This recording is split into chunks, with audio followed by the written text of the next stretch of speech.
If you want to be awe-inspired, ladies and gentlemen, and let me just tell you that those of us who do not believe we are divinely created, let alone divinely supervised, are not immune to the idea of awe and beauty and the transcendent. Let me invite you to look for a moment at the pictures taken by the Hubble telescope.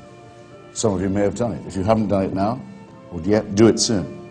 The extraordinary revelations of swirling, yet somehow beautiful new galaxies in color and depth and majesty like nothing I think the human eye has ever seen. Turn away from that if you wish and gaze at a burning bush in an illiterate desert part of the Middle East and say that that's where revelation comes from. I don't believe you'll be able to do it. Or read a page of Stephen Hawking on the absolute magnificence and consistency and underlying beauty. As Einstein says, the great miracle of physics is there are no miracles. It all carries on, holding together all the time. There are no interruptions in its order. There are no suspensions of it just to please Joshua or just to please some sect or tribe or group. No, it's much, much, much more impressive than that. Hawking has a colleague who looked at the event horizon of the black hole. If you could travel towards a black hole, not yet possible to do, if you could, in theory, the event horizon is the point at which the black hole is pulling everything into itself. So over into the black hole goes light itself. It's so strong it can pull light back into itself. It's really awe-inspiring. A lot more, say, than a crowd of pigs infested by devils running down a hill into the sea, which is a piece of sorcery and cheap magic of the sort that shouldn't impress any thinking person. Think about a black hole instead.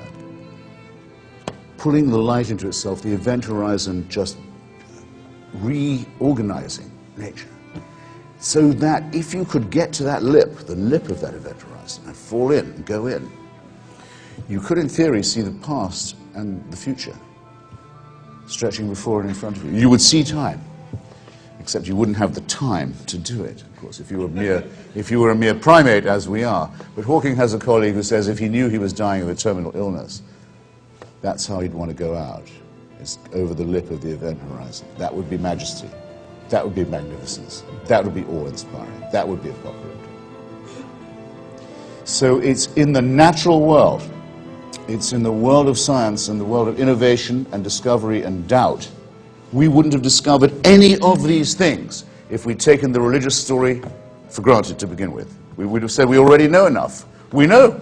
God made this. God wants it this way. What's the need for inquiring? We already have all the information we need. The big difference between this side of the house, mine, and the other, is this.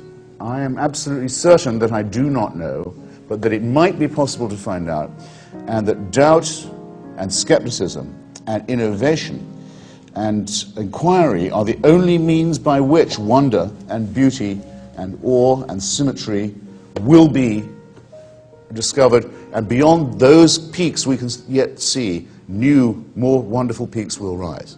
Whereas, on the Wilson side of the house, it is said, we already have the certainty. We know that God created us, and we even claim to know His mind and what He wants of us. And I just invite you to open your minds to the possibility that the skeptical and the inquiring and the doubtful will be better than anything that calls itself faith. Because anything that calls itself faith calls itself certainty. And for certainty, I think there is no place in an institute of intellectual mentation and higher education. And I'm very grateful to you all for giving me the chance to say so. Thank you.